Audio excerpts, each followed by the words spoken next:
Yo, blackness is not defined by struggle or poverty. It's not. To It say is. some to It is. say someone It is. isn't black It because they is. didn't grow up poor reduces black identity to pain, and that's stupid. But it Being that black is all right. about shared history, cultural roots, etc., etc., etc. My mom and my dad did not have the life that I have right now. They worked their asses off to give me the opportunities that I have today. I want to do the same with my kids and future generations. Yep. Yep. That's what we doing today, y'all. That's exactly what we doing today. I don't know bullshit. That's exactly what we are doing today. Y'all already know what time it is, man. It's time for me to keep it 100% real. But before we get into that, you're now locked in with your boy Vibe, and this is all facts, no bull.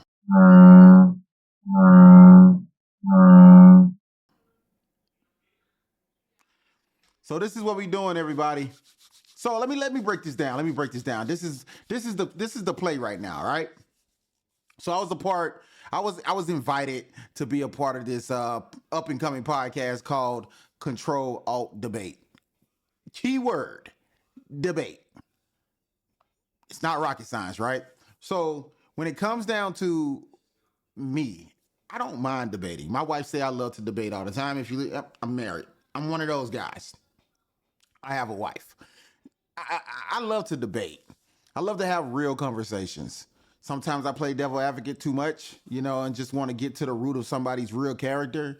Sometimes I ask so many questions or hard questions that can't be answered.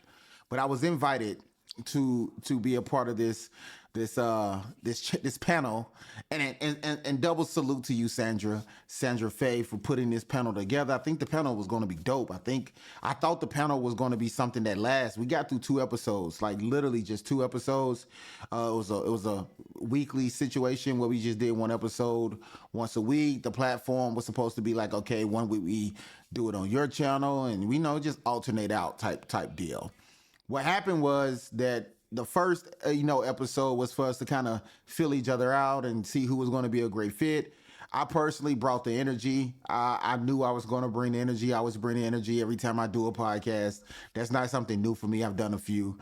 But when it came down to it, I really didn't know these guys. So before the podcast got started, I kind of wanted to get to know the guys and kind of get a feel of who I was going to be dealing with. And I automatically knew that we wasn't going to be on the same level. I'm a little older. I have a lot more experience in life, which is not always a good thing. I could just be considered an old head at that point. But I knew for sure that I wanted the guys to understand that I come from humble beginnings. I grew up in Mississippi, the belly of the beast that they call it, around, country folks, black country folks who are in some essence the ideology of what black culture is, from the cooking, the family, the spiritual, the community. Like, I come from that.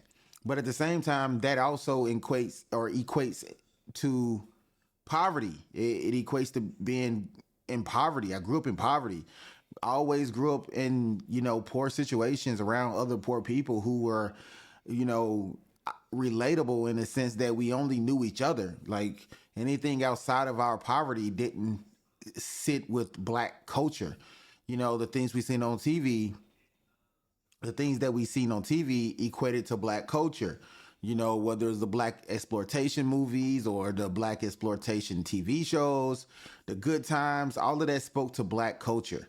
And for me, that's geolocation, or that's geographical location wise. Geographically, we all knew what black struggle was, and we knew what black culture were. We knew what black culture was based on the fact that we come from that. We are the bottom of the bottom at that point, right? Not only are we black and poor, we're black poor in Mississippi.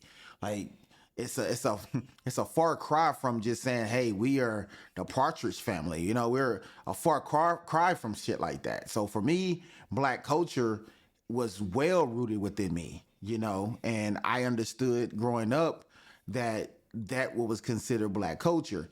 If you couldn't play spades, you're not considered black. If you didn't have to struggle like we struggle, you weren't considered black. If you had a good education or went to a good school, you wasn't considered black. If you had a good job and you worked with the white man and he gave you a good position, you wasn't considered black. There was all kind of bullshit that says you wasn't considered black. So there's a lot of things black people didn't consider black. If you was a crackhead, if you was a thief to the point that you robbing from your own people, you're not black. Like that's not part of what the black culture was. So for me, I was well versed in what black culture was. So when we decided to do this segment of like is black communities or black culture, urban culture, negative or positive, then I already had a strong viewpoint on that. I grew up in it. I always considered it negative because it's hard to come out of it because it's a perpetuating situation where things never get fixed. Things never get solved. Just more chaos, more bullshit, drugs and gangbanging and violence and crime. It just kept amassing to something that I got to a point where I was just tired of being a part of. I grew up with friends. We used to go out and steal, break into things. I mean, I'm being totally honest. That is not good. That wasn't good for me. That wasn't good for my friends. It wasn't good. It wasn't a good environment. But people every day listen to music, watch movies, talk about this stuff on social. They posting videos of themselves committing crimes, and not just black people, but just urban hood shit, period. Like this is across the board. Like black people are not the only ones doing it. But when you ask the question, what is black culture? We never get an answer. So having this debate with these guys, shout out to wattstv. I'm gonna give you a shout out. He hit us up after the second show because we really got into some deep conversations. I thought we had a great show. I thought the show really brought like a really high vibe, and the chat session was going crazy for this content. But for me, I was like, yo, this is amazing. Like, yo, we got some here. But we end up getting a message from Watts stating that he didn't want to be a part of this panel anymore. It's not a good look for him. This is not the type of, conversations his fan base or his community wants him to have. Come to find out, that's not the case. Watts fan base really wanted him to stay. They was like, no, bro, you should stay. You should do another one, see how it go. And I understand we needed to fix the format. We needed a moderator, somebody to, stop people from talking and maybe mute somebody when they're trying to overspeak on somebody or overtalk someone. That we had to fix it out. We had to work it out, work out the kinks. Logix, shout out to Logix. He said he was okay coming back, but I just felt like these guys having this conversation, they weren't relatable to the point where they understood what I was saying when I was like, you're not of the black culture based off of what you're telling me the black culture is. Watts grew up in a suburban neighborhood and he went to a PWI. I think that's a primary white institution. And, he says he's black, which is fine based on the skin color, but based on the fact that you don't play spades. And if I took you to the hood right now, you wouldn't be relatable. You'll probably get jumped or beat because they look at you as an easy target because you don't look like you're from or of it. So you're going to, have some situations. You're going to have some issues and you would need somebody like me to be there to protect you. I am from it. I am of it. I don't want to be. I don't like the fact that that's how I'm perceived. But at the end of the day, I know how to maneuver in those spaces. So we had this conversation, and first of all, when Watts posted this piece, I wasn't even going to post it. I was just going to stay away from it. Watts said he was done, so we expected he was going to be done. I didn't think bro was going to post the clips. And his comment section is going in on me as if I'm the coon. I'm the coon. I'm Uncle Coon right now, which is fine. I don't give a damn about none of that shit. That doesn't define me. I am a person that wants to see change, that wants to see growth, and wants to see prosperity. I am not a person who shits on someone because they choose not to grow, not to find education, not to find means of prosperity, or fight for what they think is right. I'm not the person that shits on that. That's your life. You do what you want to do. But when it comes down to having a real conversation, this is why we call this show right here, all facts, no bull. Because even though everything I say is not factual, it is subjective. I like to be objective 90% of the time. Come on. It ain't no fun if I'm 100% objective. You got to leave some room in there for some fun. So I say things. Even the last video I posted, make sure you check that out when I was talking about Shiloh Hendricks. I'm always trying to approach things from a new perspective, to create conversation, to create dialogue. Like, some of the stuff I say isn't meant to hurt, harm, or do anything to anyone. It's to just get deeper to how you really feel about something, and to see if we can draw a new narrative when it comes to these conversations. So let's get into it. We're gonna watch these videos. We're gonna watch this video. Now, we're not gonna try to watch it all. I might skip through some of it. I don't know. It depends on how I feel. But let's break this down real quick. Let's just give a quick breakdown of what's going on in here, and let's see how this shit is really rocking right now. Let's do that. All right, let's go. To define it. We're not doing it. So what I'm saying is, right, it's no different than a person who can sit there and say, "Oh, I understand what you went through, but you never even been through it." You know what I'm saying? There's no. No, I said empathy, not sympathy. No, it's no empathy either, because at the end of the day, That's exactly what empathy is. I know what empathy is. I know exactly what empathy is. I have a degree in human resources and sociology and psychology, so I understand what you're saying. But what I'm trying to get you to understand is, people who say they have empathy don't really know what that is, because they haven't understood any real trials and tribulations to that degree. So I understand you're just saying. How do you know words. what I've went through? Bro, I just asked you. Because I didn't grow up in the hood and sell drugs. I went through nothing. Yeah, hold on. Wait. What are you talking about? No, I'm stating the fact that you haven't went through what most What you went 80% through. of black. No, what 80% of black Americans go through. So let's break this down real quick. See, Logic. Yeah, Logic. This guy here. He's a cool guy. You know, he's a cool guy. He's a cool guy. But the thing about Logic is, he likes to speak these facts. He likes to go to Google. He likes to grab these statistics and talk about this and that and that and the third. And he kept saying that black people are disproportionate in our community. And fuck it, let's keep it a buck.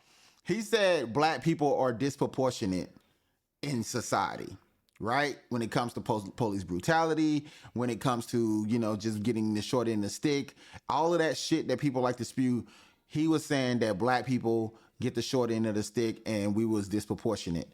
Well, my thing is, when I say you don't understand what 80% of the black people you're talking about, of that 13%, means that you don't understand that there are over 30 million black men who are in prison. There are another, kids that are growing up without fathers in poverty-stricken areas. Mothers on drugs, mother has to work 2 jobs, any of that stuff that we know happens in our community. 80% of that happens in poverty. 80% of that happens in low budgeted areas that like the ones I grew up in, like the ones my wife grew up in, like the ones a lot of people I associate or have associated with grew up in. A lot of the people who are, not just rappers, and they grew up in these situations and they understand what it was like to go through that. 80% of that. He's not of that 80%. He may be of the other percent, which is a small percent based on the numbers, saying that black people are disproportionate, or black people are the minority in this community or in this culture or this nation. You're saying that there's a small percentage of black people who grew up privileged, and you are of that. That's what he's saying, and that's what I'm saying. But I think he's trying to conflate what I'm stating by using those numbers as if I'm saying that he don't understand what the numbers mean. And I'm not saying that. I'm saying you're not of that 80%. 10% that you claiming about went through. That's what I'm saying. Even that 13%. Wait, what do you? So now you're acting like all black people in poverty commit crime now? They all do. I know them. So you go. Another one. One of them situations. Hold on, right here. Look at my face, bro. Look at my face. I'm like. So what I'm saying here, right? He said, "Are you saying all black people that's in poverty commits crimes?" I pretty much. Again, that's that 90-10 rule. I'm not saying every black person that's in poverty is committing a crime. I'm saying 90% of the people, or all the black people in that capacity of poverty, has committed a crime. The reason why I say that is because you have to commit crimes to survive poverty. You have to do something that you don't want to do to survive poverty. Like, People are not waking up broke, waking up hungry, waking up like thirsty and in need and not doing something illegal to make sure those needs are met. I've seen it across the board. You're going to do something that you may not want to do but have to do to survive. And if a person of structure, when it comes to understanding the black culture, they would know that. They would know that you have to wake up some days and do shit you don't want to have to do. Tell me I'm wrong, community. Tell me I'm wrong. If you grew up in real struggle, that you didn't have to wake up and do things you didn't want to do. Your mother had to wake up and do things she didn't want to do. I'm gonna go a little deep on you. It could be she had to wake up and yawn some, you know what I'm saying, and get that joint on, you know what I mean? Like really get down with a dude, you know, sell her body. You know, she may have to go out there and sell her body. She might have to sell some pills. She might have to sell some weed. She might have to go and steal some and come back to the hood and sell that. She might have to sell her food stamps. She might have to do something that she don't want to do that is considered illegal by the basis of the law. That's facts. And if you don't believe that, then I don't know what to tell you. Get the fuck they out all of do. here, bro. You just said poverty. You just said that people in poverty, they commit crimes because of their situations. You just said people in poverty And you took that as to mean all black people in poverty commit crimes. Well, they do. That's the only way you survive in poverty. That's how I know you're not from it. All But the black thing people is, wait, hold up. Come out. On his face. Come out. What the fuck? Unless you're talking about stealing candy. The fuck are you talking about? Nigga, hold stealing up. candy a crime? Hold up. Right. Yes, it's a I crime. had a nigga that went It's to. a I had a crime. homie that of mine that went to jail stealing candy for is a stealing a crime. fucking do-rag and some Mentos, Right. nigga. Swear to No, God. fair, bro. But Vibe, keep in mind, like just because Okay, bro. I grew up in the suburbs or whatever, that doesn't mean. I mean, shit. I had family members that were in those circumstances. It's not like just because we haven't gone through it, it doesn't mean we don't acknowledge it. Like I most definitely acknowledge it. Bro, you acknowledge it because you want to be a part of the Negro bourgeoisies who feel like they have to be accepted by the black community, bro. You don't even play slave. I don't feel like I have to be accepted by the black community because I am the black community. You know why? Because everybody. How the fuck are you gonna tell me I'm not black? Right. Let me ask you a question. I'm trying to get. How the fuck am I gonna tell you that you're not black? I can't tell you that you're not black. My situation here is not to tell you that you're not black. I'm telling you that you're not of the black community. You're not of the black culture that is consisted of 80% of the poverty that runs our nation today and has in the past. You don't know that struggle. You don't know the struggle of what that community in that urbanized area of our society has went through and has built their poverty-stricken mindsets to be able to become the creatives that you bump driving your Nissan Sentra. That's what I'm saying. What those people went through, the stories you claim that you listen to when these people telling their stories, you say, oh, they're just stories. Like that whole, hey, I'm rapping for the hood, I'm the hood news reporter. Listen, either they was rapping about what they seen happen or they were rapping about the story that was told, which is fine. But now today, these kids are actually rapping about the things they've heard, the things they've done, or the things they're going to do. You're not doing any of that. And they dictate what the black culture is today because perception is everything. Logic even said that when it comes to culture, Asians are identified as being smart at math, technological geniuses. That's his mindset about Asians. Why is that not your mindset about quote unquote black people? Clips, bro. Let me ask you a question. Now let me ask you a question. And I ask this question to a lot of people, right? Right. If you really gang, right? Let's set up a time for you to come out here, right? To Atlanta, Georgia, where I'm at. Let's go over to Zone 6, bro. Let's hang out over there for a few hours, bro. And you introduce yourself to the hood and let people know that you really, you know what I'm saying, you have empathy for them. You know. And let me make sure I make this clear. The reason why we want to be talking about empathy pretty much is because they kept saying that they can empathize. Empathy means that you can fully relate to a person's situation either because you went through it yourself, you understand what they're going through because you know you was directly connected to a certain a similar situation. Sympathy is what they have. They have sympathy for black people because they feel like they're black and they're an extension of being black or an extension of the black culture. Let me make sure I understand, make sure I say that correctly. They are an extension to the black culture. So they feel like they're getting judged the way everybody's getting judged. The way Logic was raised or the way Watts was raised, him wearing a do-rag right now, but at the same time got the anime. Come on, I never grew up with anybody that had anime in their house, bro. I never grew up with any black person that even understood what the fuck anime was. That is not of the black culture. That's Asian culture. But now it's being adopted by American culture. Not black culture just directly, but American culture. A lot of Americans are watching anime now. They're okay with stating that they're into anime. You can't say that's black culture. Can't even say that's Asian culture no more because so many people have adopted it. But are black people creating anime? Are white people creating anime? Are Mexicans creating anime cartoons, which is an Asian culture cartoon or whatever they call it? Oh, you want to see them out of the hood? Why the fuck would I do that? They would look at me like, who the fuck is this? Wait, no. You know, you want to see them out of the hood? Why the fuck would I do that? They would look at me like, who the fuck is this square? No, they would look at me like, who the fuck is this square? Why would I just randomly go to Zone 6 and be like, hey? If you really about black people and you care about black people, why would you not go to Zone 6? Malcolm X went to Zone 6. You know what I'm saying? All of these places, all these people, like right now, Farrakhan could go to Zone 6. If you really want to be a true leader, or claim to be a true leader, you wouldn't mind going into the most poverty-stricken places on the planet that has your people there, right? You make me not even believe you by laying out that scenario. What is that? My nigga, I feel bad for you. I live in the suburbs. Introduce yourself. I feel bad what is that? What is that? Hold on. What type of scenario is that? But this is what I'm saying.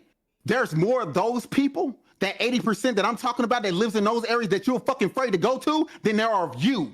Period. What the fuck? Based on the what is the point? Based on the numbers that you're saying, you're not of the black community that you're out here defending. You're not of it. I don't. First of all, I don't feel like I have to be a part of anything to defend it if I think it's. This man said he got an actual headache because the truth hurts. The truth hurts. Something to defend.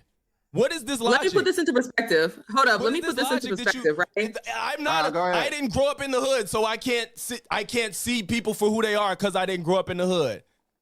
Let me put this into perspective. Where this conversation went to you, bro? Nicole is funny. That's your wife, right? Nicole, somebody's wife. It's funny. No. That's irrelevant. Put this into perspective because I think I understand what Vibe is trying to tell y'all is this. When we think about empathy versus sympathy, and I think a lot of people, whether they know the definition of empathy or not, I think what people are actually doing is sympathizing. Because if you truly have empathy for people that are living in these situations, you would not allow them to continue to feed into a culture or into a propaganda that is negative for them, right? Let me put it into example for you. When we talk about rap music and we talk about the rap music and you're saying, oh, they're just rapping about their experiences, this, that, and the third.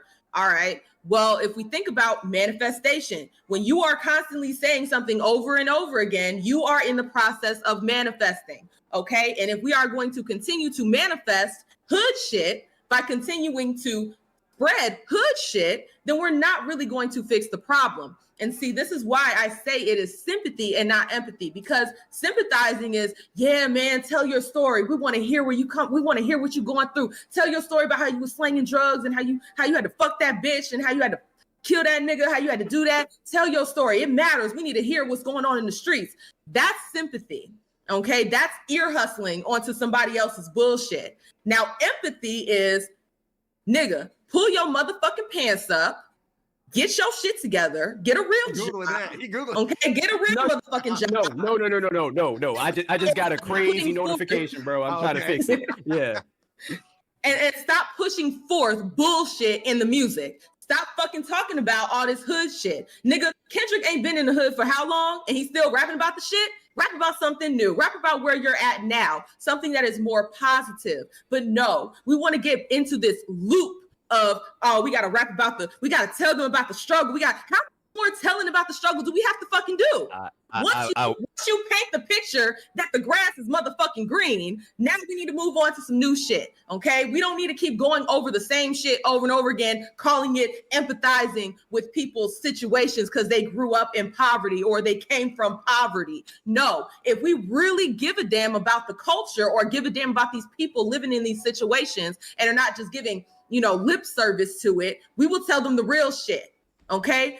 All these fucking gangbangers that a lot of black people be protecting. Okay, there's a lot of black people out here that will protect gangbangers. Stop doing that shit. Okay, they are a cancer to the society. If we really have empathy for these people, we would designate them as domestic terrorists and then treat them as such.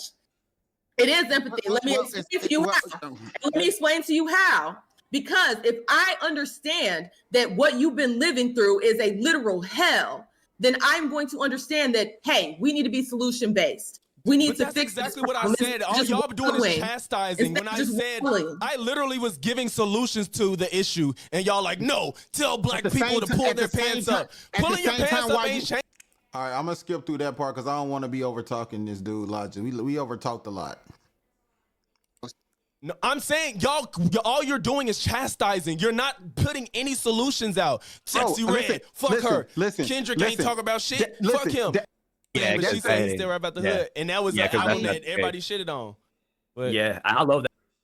I'll put it like this. Okay, if you could go and you could build me the best bridge, the most amazing bridge that ever existed, you suck one, you're a dick sucker. So that's all I'm saying. Okay, if he didn't want to be known as rapping about hood shit, then he shouldn't rap about hood shit. He rapped about observing it. It doesn't matter how much. He rapped about breaking into houses and the shit that he done. He rapped about having his niggas go fuck up Drake. He had to, you know what I'm saying? He can't come back to the city.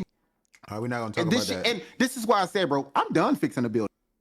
He had to do to make that bag and become number one, and I respect that. It is what it is. He did what he had to do. It's bigger than that. And this is why I said, bro, I'm done fixing the building. Everything I said gonna come out of my mouth is gonna be detrimental to the black culture. So my point is, it's gonna be detrimental. Because the only way I can help him, you're just bitching about what? No.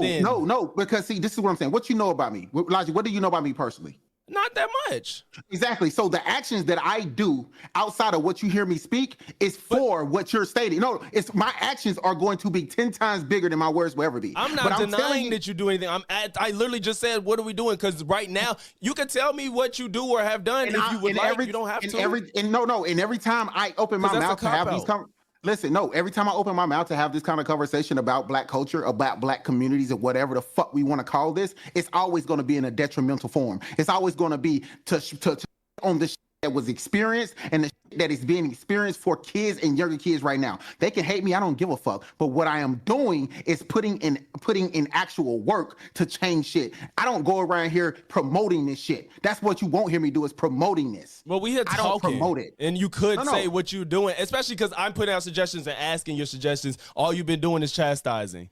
But that's what I'm saying. I can't speak on it because talking don't get anything done. And see, that's what I'm saying. Talking don't get anything done in these situations. Like, what is the point of talking? What is the point of talking about what I'm doing? So you can hold it over my head that I didn't get it done. So you can say, but we knew what you was doing. It'll make sense. Me telling you what I'm doing doesn't make sense. Me telling you what I'm doing to help the black community doesn't make sense. Me actually doing something and you finding out later that I did it makes even more sense. Don't hold me to an accountability factor that you're not even holding yourself to, because you can't sit here and ask me what I'm doing if you have no plan to do anything yourself. And by the reason why I'm saying that is because he's going to mention this. He's going to mention that he's not even doing shit himself. And that's the crazy part about all of this. It comes to how we fix something. The conversation was, is it bad or good? The conversation wasn't wrapped around how do we fix it? Well, the conversation is progressing as well. I mean, it's kind of stagnant, but I mean, it's a good stagnation. Because you wanted to. Yeah. If you don't want to progress it, then it's going to be stagnant. All right, how do we progress? All right, ask me a question on how do we progress it that's not wrapped around on how I fix it. I don't know. Me personally, it feels like we are not going to come to a consensus and we're going to keep going around in circles. I could be wrong, No, you're wrong. You're definitely wrong because I don't want to hear ask me a question about how I can fix it. State how you would fix it. I did. Really fix it. Those are my ideas. No, I understand that you said that we could be doing something like this and that, but you never stated on what you would do. You as an individual. And back to what I'm saying. People like to talk about group and collectiveness, but never talk about what they stand for individually. And how do you individualize yourself based on what you have experienced or what you're doing in the Black community or the Black culture? How do you actually progress the Black culture? Well, let's find out because I think logic is finna tell us. I first of all, this is the topic of this conversation. My whole identity doesn't revolve around saving Black people. That's just what we're talking about. Okay. You seem, I don't know, I could be wrong. You might be more passionate about this than me. I'm not that passionate about making my life dedicated around fixing the Black struggle. So why talk about it? I just said that's the topic of this conversation. No, I'm saying, but you talked about it as if the stats that you were speaking about, the disproportionate shit, actually fucking matter to you. So you're saying now they don't matter. I didn't say, wait, so it's either you can't talk about something unless you only care about it? When you're speaking when you're speaking in a format of protecting one side, that means you're protecting it. You're protecting a side. Saying is disproportionate means you stand up for what they are going through. It means I'm acknowledging a statistical fact. He's acknowledging a statistical fact, which stands to me to say that you don't stand for shit. You stand for numbers. You looking at numbers. Oh, the numbers said that it's 99% this and 82% that and 1% this. Bro, like you stand for numbers. You don't actually stand for anything. And that's the shit right there. Since people want to say they crashed out, they had to crash out based off of what I'm saying. You don't really stand for shit. And that's what I was trying to tell y'all. Like, you're having this conversation passionately. You're questioning me about what I've experienced in Black community and how Black community or Black culture will actually identify you or label you as, and you are not it. And I'm not saying it's me. I'm telling you what I've heard, seen through experience. And it could be based on geographical location, certain groupthink, all of that. But at the end of the day, based off of what I've experienced and people that I've heard experience, and even the rappers you like to praise, they wouldn't rock with you, man. They wouldn't rock with you. They wouldn't. No, you're acknowledging something someone told you, but you really don't care about it. No. I'm acknowledging a statistical fact because I was addressing. I know y'all heard Watts. Watts wanted to agree with me here. He wanted to agree. I'm acknowledging a statistical fact because someone told you, but you really don't care about it. No. What was that noise? He knew what the hell was going on. He knew what that was. Listen, man, you ain't got to play me, bro. I know what the fuck that was. I'm acknowledging a statistical fact because I was addressing something you said that was incorrect. All right, but how can it be incorrect, brother? Listen what I'm saying, right? All right, what is your favorite color? Now, I don't know if people are going to understand this analogy, but basically what I was saying with this analogy is if you're passionate about something as simple as a favorite color, right? If you never seen that favorite color again in your life, you're going to cry, you're going to whine, you're going to wish to see that color somewhere. You're going to question why that color is not on his wall or in some type of picture. Why is this color not in the world? Why is this color being, suppressed? You're feeling passionate about that because it's your favorite color. Same thing about your favorite pair of Jordans. Or if they took away the Jordans and Jordans never came out, you're like, oh, I love Jordans. Why y'all won't let us have Jordans? Man, we need to get them to bring them Jordans back. You fight for what you care about. Even as something as small as your favorite color. That's all I was stating here.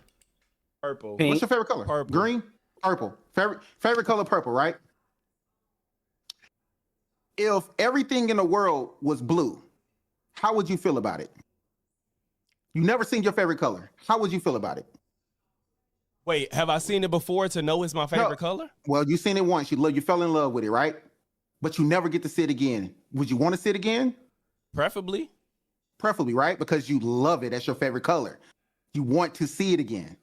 If you really stand for something, bro, and that means the numbers you're spewing talking about disproportion of a certain race or a group, you don't just say that because you want to talk about numbers. You're saying that because you deep down feel something for it. You're connected to it. Bro, that analogy didn't make any sense, bro. Again, maybe I'm wrong. Y'all let me know if that analogy hit or not. If it didn't hit, Hey, I knew what I was saying or trying to say anyways, but let me know if y'all feel the same way. Based on the fact that you have a passionate speech about this thing being this way, the same thing like last week. You saying that you really don't care about if trans kids don't actually listen. Only reason I went back here because he's always throwing up numbers, but he's proven to us that he really don't care. He's just saying numbers to try to prove a point. But points can only be made with experience as well. For instance, right? I can say that there has been 995 astronauts that went to space because I personally sent all 995 to space. I know those numbers are factual. But then another person can come along and say, hey, they sent 995 astronauts to space, but I don't really know if they went to space. I don't even think they left the stratosphere. Well, maybe they never sent them at all. Maybe only 10 people went to space. You're saying that because you actually believe there's a difference. Something is not fully true about it. Even if you talk to the person who said, hey, I sent 995 people into space myself, if you disagree with those numbers based off the person who experienced it, then you're the problem. See, I'm not telling him that his numbers are wrong. I'm saying the numbers may not be fully correct because the people who's giving the numbers aren't the people who's living it. Those numbers are not finite. That shit it's a range of differentials that goes into those numbers that are not calculated within the statistics or how they break down those numbers or how even they get to the fucking equation. So all of that is, I don't want to hear about no fucking numbers if you hadn't lived it, is what I'm saying.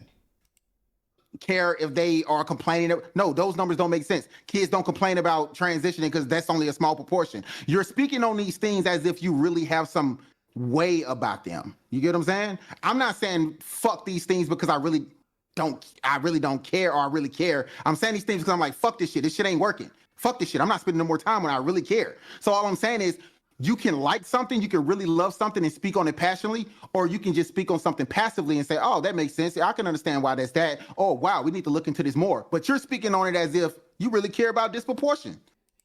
See, and that's my only issue. My issue was, I'm okay with you speaking on something passively because you don't have finite evidence, right? You don't have evidence of experience or study or scientific fact.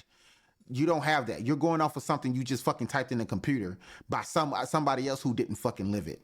That's what I'm saying. That's the problem with people who actually grew up in this shit. When people that hadn't went through it talk. The same thing with white guilt. That white guilt shit, I don't like it. I don't like for someone to say, oh, I'm sorry that you went there. You know, you're not sorry I went through it. You didn't have to go through it. You're sorry you didn't have to go through it. You're sorry you didn't have to live that nightmare. That's what you're really saying. So I don't want to hear no white guilt shit like that. And that's what it sounds like. It sounds like these guys, and I said it in this podcast. I said it in this podcast, and it really pissed them off. I said, what you guys are really doing, y'all are black people in white coats. I mean, y'all are white people. Y'all have white guilt in black coats. That's what I said. I said, y'all are white people. And I said, y'all are black people in white coats. That's what I said. And I personally think it was facts, but let's keep it moving. Am I wrong? He's speaking like he really care about black culture. Am I wrong? I'm not gonna let something that's not true fly. That was what that was mostly about. But again, how you know if something's true or not? That's the topic of this conversation, and I'm engaged in the conversation, bro. This is such a tangent. Like I'm engaged in the conversation, and now you're like, why are you engaging in this conversation so passionate? Like, we talking about it. Come on, man. Like we talking about it. I'm engaged in the conversation full-throatedly. What I'm saying, I don't understand. I don't understand why. It's my only question. I don't understand why defend something that you're really not that passionate about. I'm not passionate to the point that I'm out here every day like the black activist. There's a range. There's a spectrum.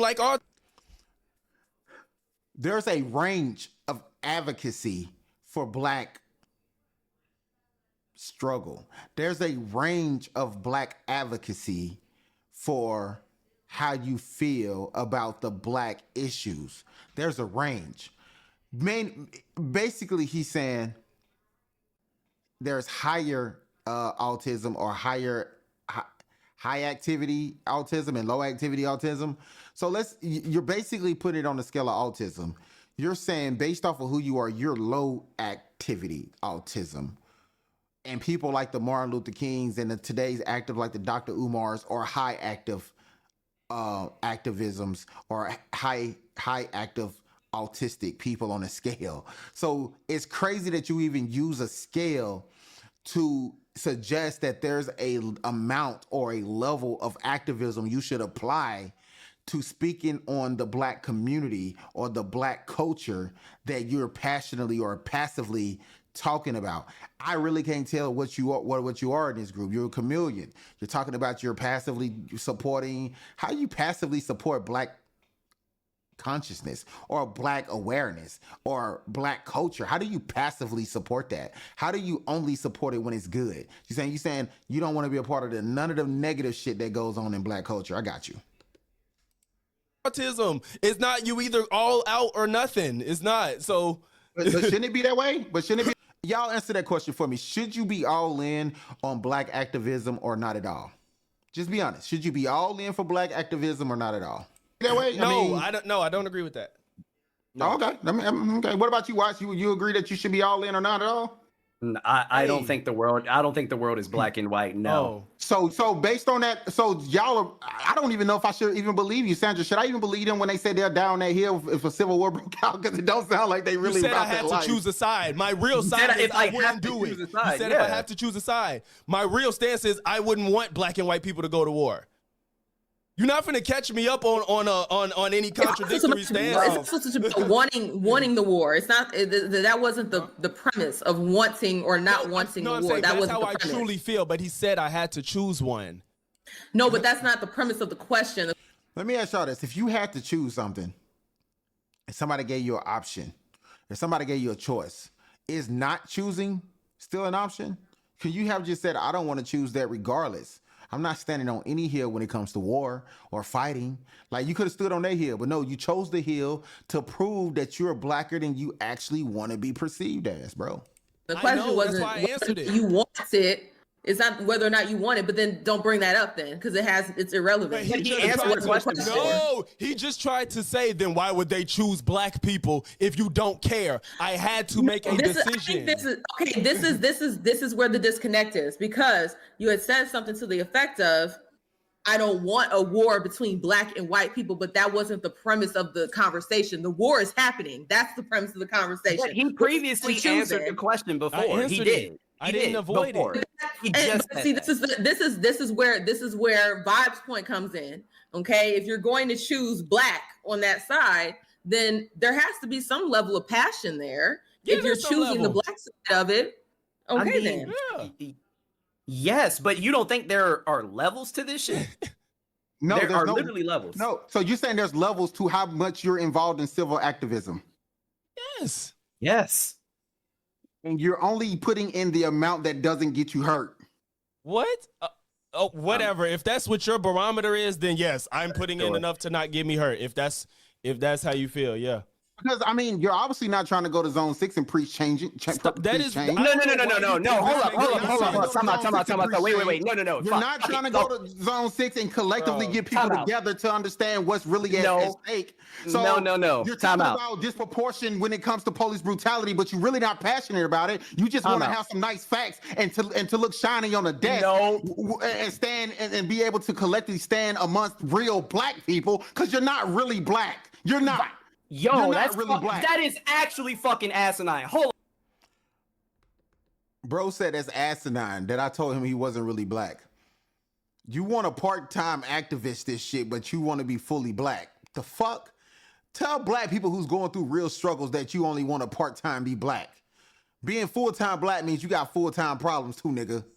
Hold up. Vibe. First of all, hold on. No, you talk. I let you talk. Let me talk. Right, I'm good. I let you talk. First of all, your example or random hypothetical about Zone 6, it was crazy, because why the fuck would I randomly go to Zone 6 and be like, hey, my nigga, look, I know you out here. I'm not. I live in the suburbs. I'm good and you not. I have no reason to. I'm not saying. Let me talk. Malcolm did it. Let me talk. Not in the fashion of what you talking about, bro. Yes.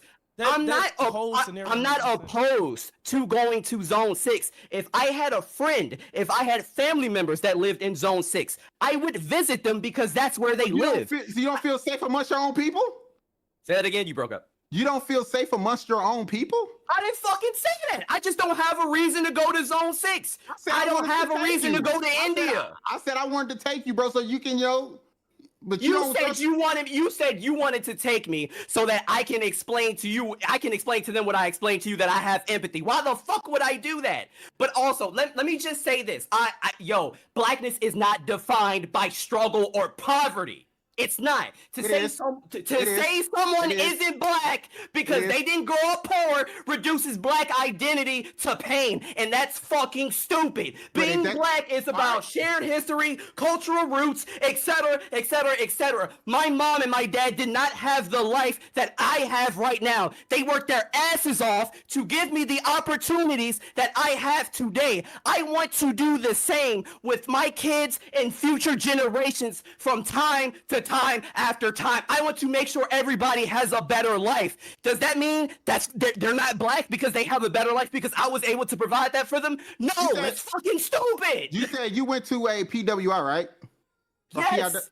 Which means that you have a shared culture with mostly white people. What the fuck are you talking about? What are you have a shared history. Oh my God. Listen, you grew up, you are creating a shared history for your fucking kids. I really hope you're trying to look for clips, bro. There's no way you just did that. What are you talking about? Because even though I went to a PWI, my entire friend group was black. My entire friend group was black. I hang around black people. I have black friends. You said shared history though, right? Wait, 4 years of your life is history? 4 years of life is history? Who are you sharing your history with? You're talking about 4 years of somebody's life, right?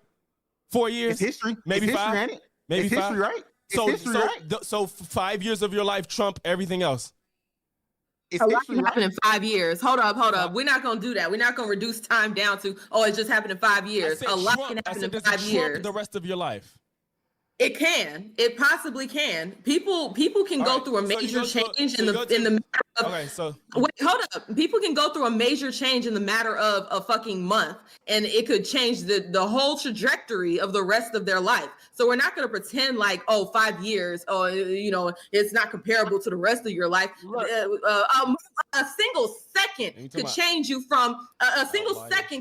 from an able-bodied person to a paraplegic. Well, then I would say the moment that Vibe got out the hood, he wasn't black because he's saying this bullshit. I would say that. If that's what we're going off of. And Sandra, I hear you. Let's fucking do it.